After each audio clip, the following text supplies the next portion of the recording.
Bonjour à toutes et bonjour à tous. Une vidéo ce dimanche pour vous parler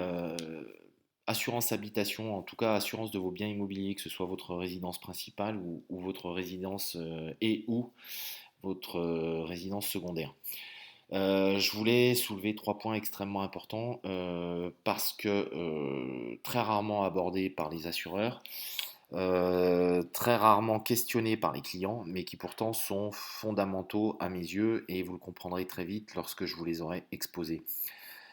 Tout d'abord, si vous êtes propriétaire d'une maison avec du terrain et que vous avez sur ce terrain réalisé des aménagements, une terrasse, une allée goudronnée, une allée pavée, une allée dannée, une allée, pardon, dallée, si vous avez un mur de soutènement parce que vous êtes dans une région où effectivement il y a un peu de dénivelé sur les terrains et que pour pouvoir aménager la maison et le terrain, vous avez dû avoir recours à du mur de soutènement. Si vous avez une piscine et que vous avez construit pour en profiter un pool house ou que vous avez construit une plage autour de la piscine pour pouvoir effectivement lorsque vous sortez de l'eau vous allonger sur un bain de soleil. Tous ces éléments-là, je vous le confirme et c'est certain, ne sont pas couverts dans vos contrats d'assurance ou à de très rares exceptions puisque très rares sont les compagnies qui proposent de le couvrir et que, plus grave, très rares sont les assureurs qui posent précisément ces questions-là pour vérifier si vous avez besoin de couverture sur ces sujets. Et quand je parlais de piscine et de pool house, attention, ça n'est pas parce que vous avez souscrit le pack piscine en tant que propriétaire d'une piscine que tous les aménagements extérieurs que vous avez réalisés pour pouvoir profiter au mieux de cette piscine sont couverts. Je vous confirme que ça n'est pas le cas. Ce sont des couvertures à part que très peu de compagnies d'assurance proposent, deux à ma connaissance, pour ne pas dire une seule sur laquelle je suis certain. Et par conséquent, si vous avez souscrit un pack piscine, je vous engage à vérifier votre contrat d'assurance et à vérifier que tous les aménagements extérieurs de votre maison sont bien couverts dans votre contrat. Si ça n'est pas clairement stipulé, la piscine est couverte, mais pas le reste. Deuxième point,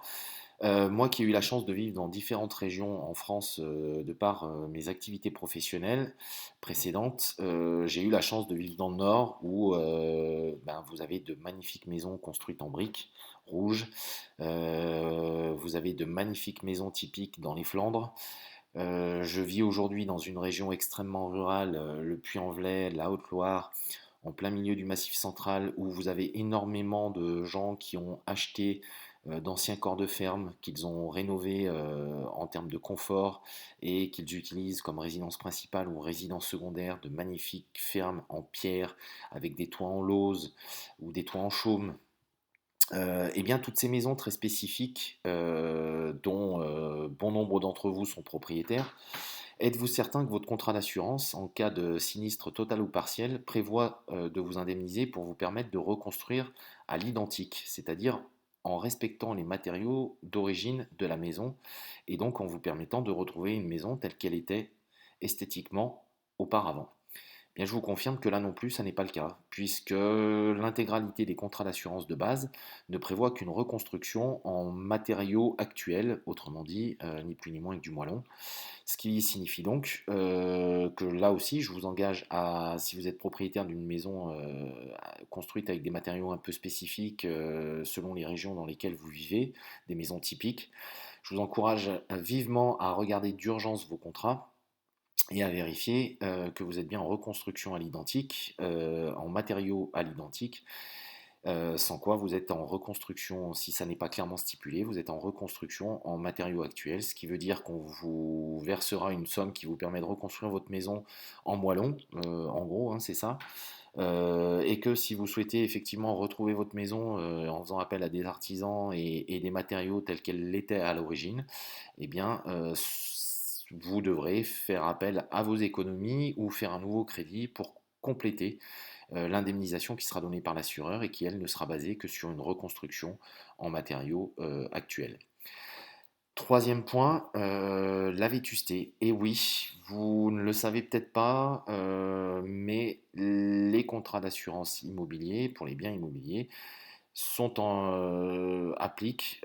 suite à l'expertise, enfin peuvent être soumis suite au passage de l'expert dans le cadre d'un sinistre à l'application d'une indemnisation avec une vétusté déduite. C'est-à-dire qu'une maison qui a 50 ans ou 60 ans, sur laquelle vous avez fait pas mal d'entretien, mais sur laquelle vous aviez peut-être prévu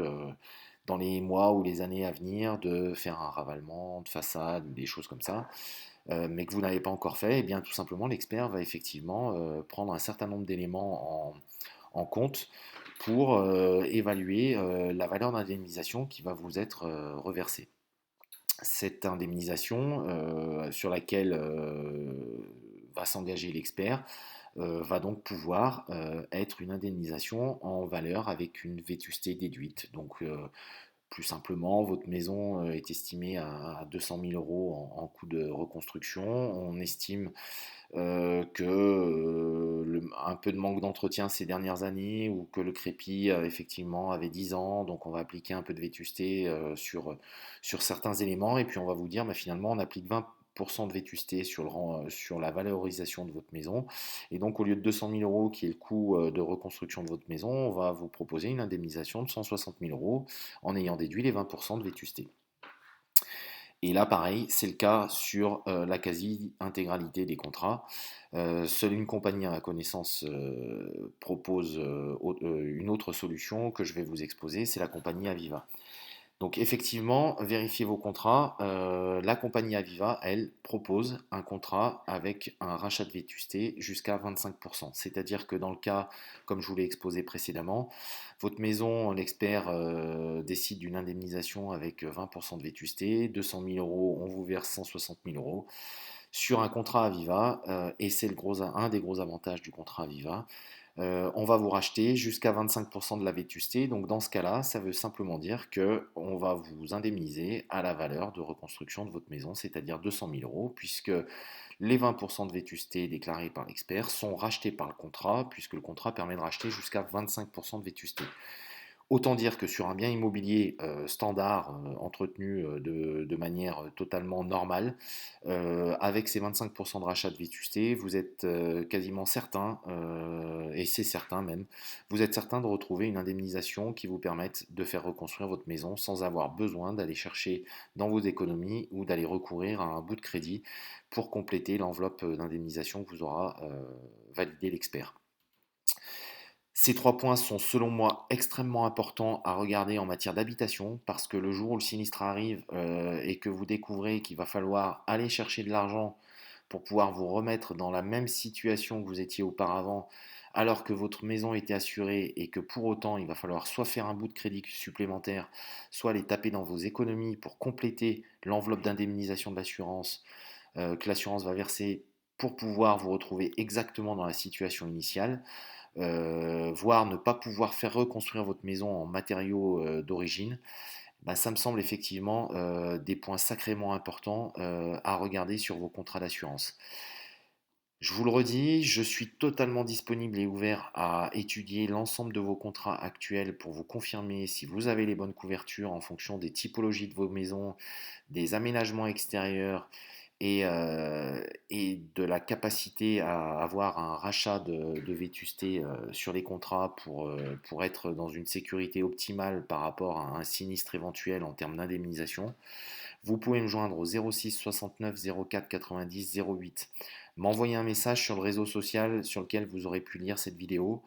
voire même m'envoyer directement par mail vos contrats sur l'adresse mail suivante: bastide, B-A-S-T-I-D-E, D comme Denise, E comme Eric, tiré du 6 patrice, arrobas, aviva, A-V-I-V-A, tiré du 6 assurance au pluriel.com. N'hésitez pas, sollicitez-moi. Si vous êtes correctement couvert, eh bien, tant mieux et très bien. Si vous ne l'êtes pas, je me ferai un plaisir, moi, de vous apporter les solutions nécessaires en fonction de la typologie de votre maison, des aménagements extérieurs, des matériaux dans lesquels celle-ci est construite, des nécessités ou non d'envisager des rachats de vétusté en fonction de l'âge de votre maison. N'hésitez pas, je me tiens à votre disposition, je ferai ça avec grand plaisir. Et surtout, je ferai ça en totale transparence et vous conseillerai du mieux possible. Passez un excellent dimanche. N'hésitez pas, regardez vos contrats, scrutez-les, dépouillez-les, vérifiez effectivement et réellement comment vous êtes couvert pour ne pas vous retrouver dans une situation financière compliquée si vous deviez faire face à un sinistre. Je vous souhaite un excellent dimanche. Le but n'était pas que cette vidéo soit anxiogène, mais plutôt informative et qu'elle vous permette justement de prendre les bonnes décisions et de connaître précisément comment vous êtes couvert pour pouvoir derrière envisager d'autres stratégies et prendre d'autres décisions en matière de contrat d'assurance habitation et bien immobilier. Un bon dimanche à toutes et tous. Ciao.